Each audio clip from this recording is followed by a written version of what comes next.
name is Alex, and I will be providing budgeting and financial tips. Do you know if you're getting a large tax refund this year? Will you owe in federal taxes? Or will you have a zero tax balance? In this video, we will be reviewing how to calculate your federal tax withholdings. Before we get started, I did want to review our budgeting tab again.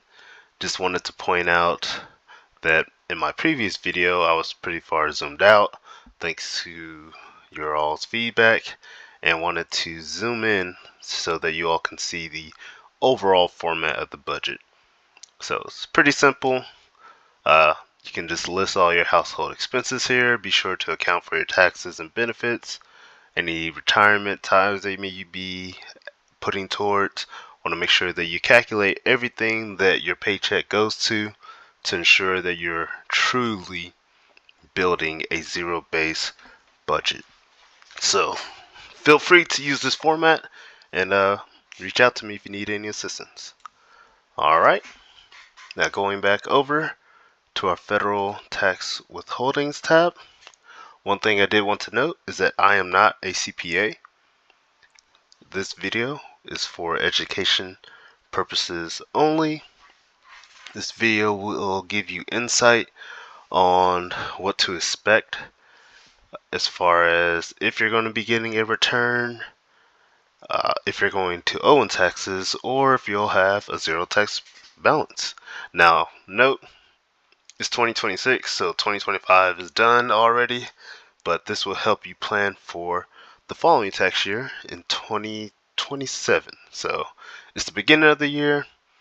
If you've already received a paycheck for 2026, don't worry. We'll show you how to adjust it if needed as far as your tax withholdings, but definitely want to make sure you're aware of how much in taxes you'll owe at the end of the year. All right, so using the income of $66,560, this is the USA national average as far as income. With that number, we also then have the standard deduction, which is $16,100. Now, if you're using standard versus itemized, always plan on utilizing the standard, just because if your itemized becomes out as a larger deduction, then you're going to see some sort of refund for sure if you plan everything based off the standard deduction. Now, what's key is this taxable income number here. This is what the federal government is going to tax you on as far as your income. So take our income minus the standard deduction gives you taxable income. Now note, this number does not include any 401k contributions, any HSA contributions, any additional tax credits. Doesn't include your bonuses if you receive those, etc. So seek out a professional tax assistance when including those numbers to ensure that you're doing that correctly. Now, down here, you see that I have percentage values listed. Essentially, the taxes, your income taxes, are calculated on a progressive tax system. So what that means is this 50,460 is not going to be taxed at 22% straight up as far as the full amount here. The first $12,400 that you make in a given year is going to be taxed at 10%. Now note, this is for income tax, not any capital gains or anything like that. This is all for income. So the next bracket, 50,400 to $12,401. The difference here is $37,999. This amount will be taxed at 12%. And so forth. So apply this to whatever income bracket you're in, and this will give you the federal income tax that you're allocated to pay. So state tax is going to be different. Probably do that in a different video, but there's 50 states, so who knows? You may I may just put some references out there to show you where you need to go to look up your state income tax requirement. All right, so this first 10% that we mentioned before, you want to take this $12,400 times that by 0.10. 10%, 1,240 is $37,900. Take this times 12%, gives you $4,559. And the $61 here, remainder, I want to multiply that by 22%. Alright, which is $13.42. If we highlight these values here, you see that we have 50,460 matches our taxable income, and based on this amount, it looks like our expected tax federal taxes that we have to pay in this year would be $5,813.30. In the previous video, we said that the taxes that we were paying in our from our paycheck equated to $614.40. I put a test pay stub together, and for this example, we're going to say that $450 was allocated to the federal income tax. Depending on your pay stub, this may say federal withholdings, could just say federal tax, but this is the value that we're working on today. So going back to the Federal Tax Withholding tab, we have 450 here, listed here. And let me make an adjustment really quick.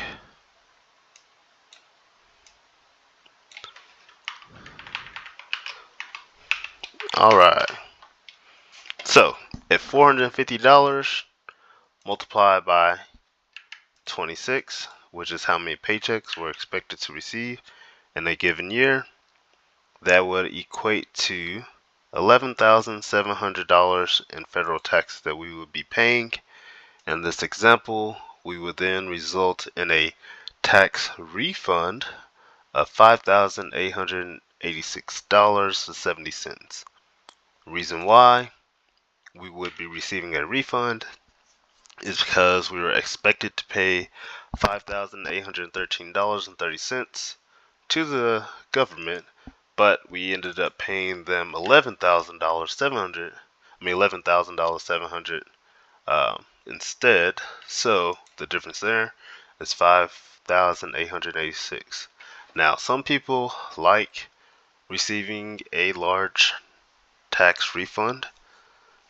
Me personally, I'd rather use that money throughout the year to add to the budget, put towards different debts, put towards savings, put it to extra food, wherever it may be, but essentially I'd rather use that money instead of expecting a refund at the end of the year.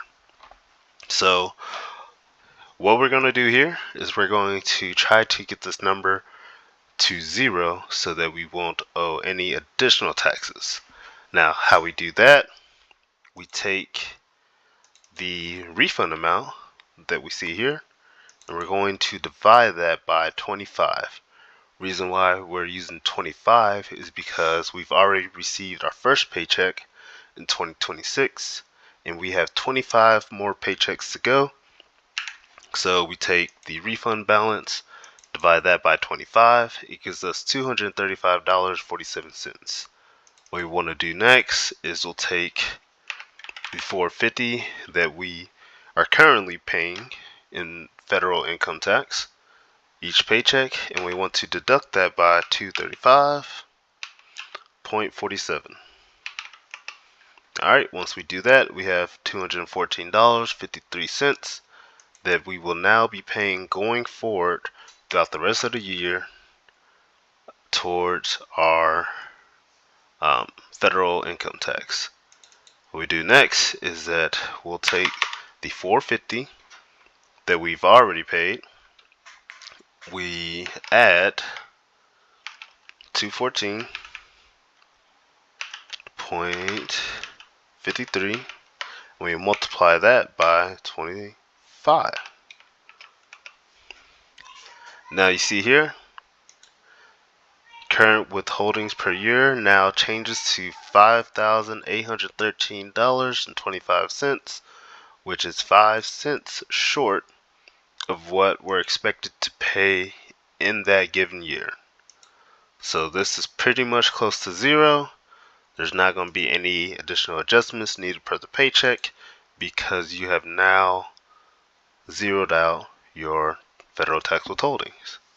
Now, at this point, you can be done.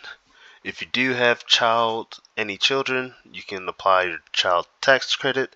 In this example, you would then receive an additional $2,000 per kid. So if you have 3 kids and you did this example and you didn't add in your child tax credits, well, for each kid, you would then receive $2,000 per child there. So hopefully this all makes sense. If you have any questions, feel free to reach out. But I wanted to give you all a quick example of how to calculate your federal tax withholdings. See you in the next video. Thanks.